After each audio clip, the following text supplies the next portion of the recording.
السلام عليكم ورحمه الله تعالى وبركاته. خوتاتي ان شاء الله تكونوا بخير. اليوم جيت لكم حشا خفيف بالظريف.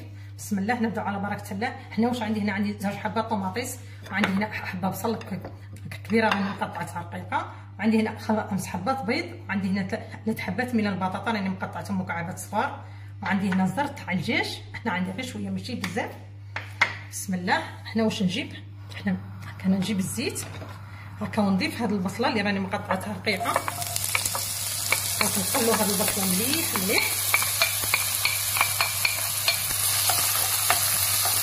هكا، نخلي هاد البصله نخليها لي. بعد ما قلينا هاد البصله حنا واش غادي نجيب؟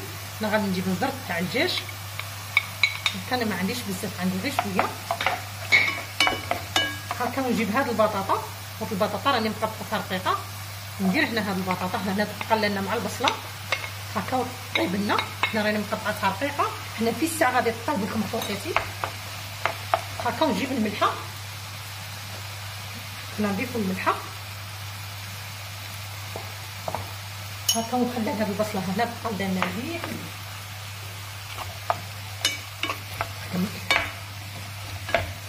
بلعوا عليها وخلوها تقلى.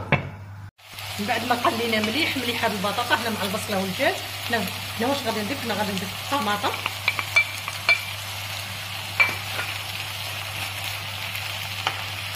هكا، ونجيب الزنجبيل هنا ندير غير هكا، غير نص مغرفه ما تطوش بزاف هكا. ونجيب هنا الخرقوم هكا نص مغرف هكا، ونضيف الفلفل الاحمر عندي الحار.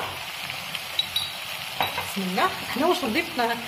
حنا نضيف غير نص كاس ماء هكا، غير نص كاس ماء ما تطوش بزاف باش ما تجيكمش ديك البطاطا هكا محلوله. نخلو هذا كل شيء يطيب مع بعض. بعد ما غسلنا هاد البطاطا تاعنا بسم الله، هنا واش غادي نجيب؟ هنا غادي نجيب البيض هكا، حاجه خفيفه وسهله للعشاء. بسم الله.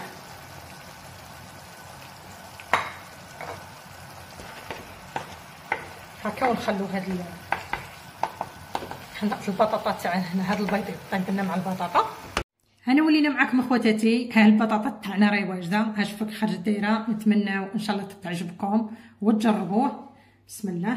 انا واش غادي ندير؟ حنا غادي نوريها لخواتاتي هكا كيفاش خرجت دايره. شوفوا بسم الله، والله روعه، غير جربوها.